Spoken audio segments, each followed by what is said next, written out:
Mr. Prime Minister, Mr. Defense Minister, General, allow me to introduce myself. My name is François Rousseau. I'm in charge of an informal research group, which does not appear in your organization charts. Our president, to whom I personally and exclusively refer, thought it useful, if not necessary, that I clarify for you a certain number of issues. You think that as initiates you're better informed than most people. Allow me to doubt it. At this very moment, things are taking place. They are somehow serious enough for the informations and documents that I kept for you be revealed to you now. In a word, a manipulative operation unparalleled to this day on a planetary scale is being implemented and will be the final subject of my talk. As regards our era, everything in reality started just before World War II. Hitler had broken certain taboos, such as taking recourse to occultism and secret societies. The Ahnenerbe, a Nazi organization assigned with, among other things, archaeological and anthropological research, found this during an expedition to Afghanistan. This flying object is called Vimana, or Astra, by the Hindus. Moreover, during exploration of the subsoil by the Russians and Chinese in 1927, traces of a very ancient nuclear explosion were detected. Certain sedimentary layers had been atomically vitrified 50,000 years ago. The very same phenomenon can be observed around today's nuclear test sites. One must understand that Hitler, thanks to these discoveries, which he took highly seriously, was going to open a Pandora's box which no government, whether friend or enemy, wished to close afterward. Behind tragic history, which we all know, lies a theory based on the existence of full moons associated with the four geological cycle. According to Hans Erbiger, founder of the world ice theory, the Earth had undergone 4 semi-global extinctions of life due to the fall of one of these moons. Effectively, as one goes along, the satellite moved closer, gravity changed and triggered some deep mutation of the genetic standard, thereby creating a race of highly intelligent giants measuring approximately between 10 to 13 feet tall. Several tens of thousands years later, the moon crashed, the impact causing a serious rise in sea levels and a nuclear-like global winter. This race of giants was to disappear due to a terrestrial gravity which had grown too powerful and incapacitating for their unusual size. Hitler was initiated to these doctrines, and contacts with Tibet in particular were frequent. The Nazis sought contact with the survivors of ancient civilizations, holders of ancient technologies like the previously described Vimanas. One of these civilizations spread out over the entire planet more than 600 pyramids made of stone, earth, and even iron. These pyramids are almost all pointed in the same direction, all have the same proportion as number pi, and all situated in magnetotelluric nodes. The oldest are in Asia. 2 of them are submerged, one south of Japan at Okinawa, another south of Cuba. These 2 were built about 12,000 years ago. I began by this more archaeological reminder for this reason. Our civilization is the 4th of the cycle which I described previously. Yes, I know that might well hurt our pride. We're neither the first nor the last. One must understand that the study and understanding of several recovered prototypes were the absolute priority to ensure Nazis' domination over the skies. The Allies, in parallel, focused on mastering atom and creating the first nuclear bombs. These secret bases were the center of all research supervised by the Nazis. In one of these bases worked Victor Schauberger, father of the Nazis' UFOs. Schauberger headed the Real Society in charge of anti-gravitational research.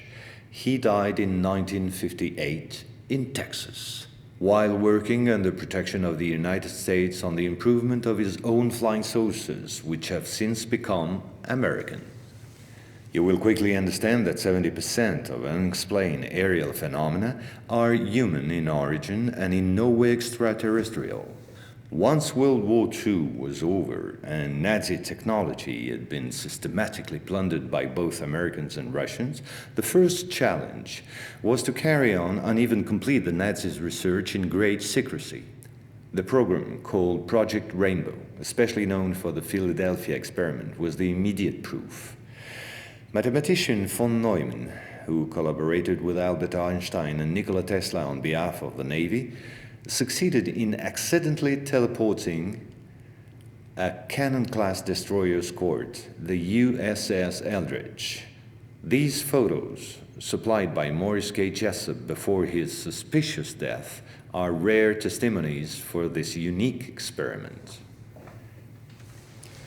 In the same time, the first Indo-Aryan technology prototype trials did not go by unnoticed. The military had come up with a more efficient parade than secrecy. At about the same period, Kenneth Arnold, US Air Force pilot and CIA agent, launched the greatest operation in manipulation ever concerning the existence of UFOs.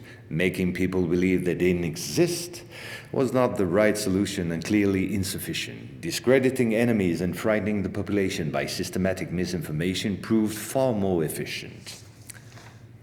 UFOs and parahuman belong henceforth to the movies, television, and collective paranoia, and not to the realm of scientists, as it should have been the case. In May 1947, the American Secret Services discovered the existence of an ancient terrestrial UFO secretly recovered by the Russians, which had crashed into the Altai Mountains along their border with Mongolia. Tension between the two blocs immediately rose a serious notch. The discovery was spectacular, and so not to lose face, the Pentagon, in tandem with the CIA, decided to tell lies and imagine a huge bluff to convince both the Russians and the world at large that they too recovered a UFO in Roswell in July 1947. Of course, it wasn't true, but the bluff worked all the same. In February 1949, just after the so-called Roswell incident, a UFO was photographed and filmed in Antarctica. It was the first photo of this type of a cigar-shaped object. Other appearances were then to follow in one another by cyclic waves. At the same moment, the Apollo program, headed by Werner von Braun, was in full swing, and Dr. Braun in no way favorably welcomed the demand for paranormal experiments, which nevertheless took place during certain Apollo missions.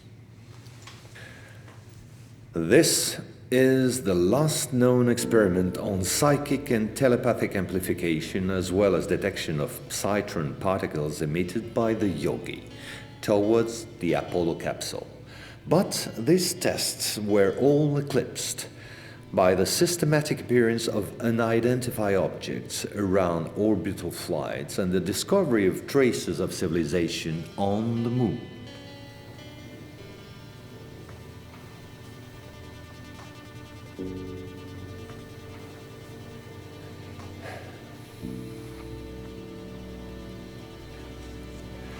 NASA had to face an avalanche of data and embarrassing proofs. The only solution was to put everything under the cloak of defense secret. In 1971, the Jason Directive set up a special retouching service whose purpose was to erase all signs of civilizations or ruins on the moon, especially in those photos intended for the general public and the press. In June 1965 has appeared this in a satellite report in the area of Deception Islands, south of Argentina. The Russians tried to sabotage the refloating operation in vain, despite the violence of the confrontation. The flying object was finally brought back to Edwards Air Force Base in California. And 10 years later, the first anti-gravitational drone using magneto-hydrodynamic propulsion, or MHD, made its debut test flight in the desert around Edwards Air Force Base, where a number of prototypes came into being. The Belgians got a small glimpse of so-called UFOs in 1989 and 1990. The incriminating model was a triangular-shaped Astra TR-3B or XR-7, capable of flying in total silence at more than Mach 10. Now I would like to speak to you about another concrete application of such technology. The B-2 bomber, whose development started in 1982. The official B-2 stealth bomber, which flew for the first time in 1989, was to serve as cover for another unconventional B-2 to be built in parallel.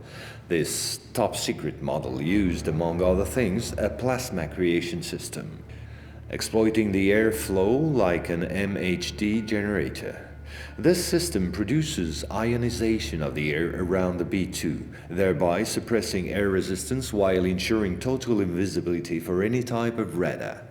This nuclear bomber has flown for 15 years now at more than Mach 10. It can fly around the Earth in just a few hours without being seen.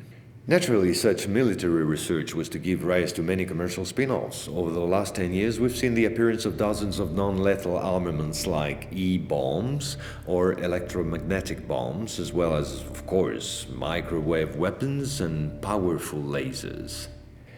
The US Department of Defense, through the multinational Raytheon, decided to invest a gigantic amount of money in an experimental program called HAARP, or High Frequency Activate Auroral Research Program. And it was quite a program. Officially, the base in Alaska studies the ionosphere. In truth, the real possibilities of the installation are enormous. Climate manipulations, deep detection of underground base or deposits, silent and remote destruction of any object, and most important of all, manipulation of human behavior. So in 1996, a Russian satellite discovered in Antarctica the almost intact wreck of an immense spacecraft, revealed by the melting of the glaciers. The ice samplings indicated a crash date some 24,000 years ago. At the same moment, a volcanic eruption on the Deception Islands, the same islands as before, forced the Russian to request help from the United States, given the urgency and importance of recovery of the vessel. In the end, they suddenly dropped it all and evacuated the zone in panic. The device was finally destroyed by the Russians, extremely upset by the situation, which was no longer working to their advantage. No country will have such opportunity again. And this foolish action, as bad losers on the part of the Russians, was only to reinforce the position of the Americans as regards extraterrestrials. If this account seemed somewhat long despite my efforts to simplify, it was absolutely necessary to get to the subject I mentioned previously. The plot known as the Orion Conspiracy. Our research group is convinced that UFOs constructed by the Americans or the Russians will be used to support an hoax attack on the Earth of extraterrestrial origin. The media taking care of the rest, of course. The reason?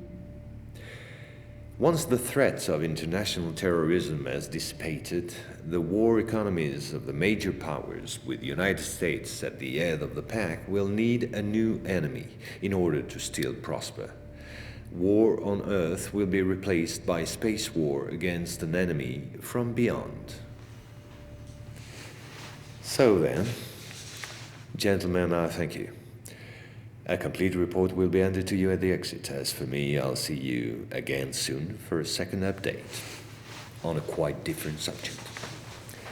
Gentlemen.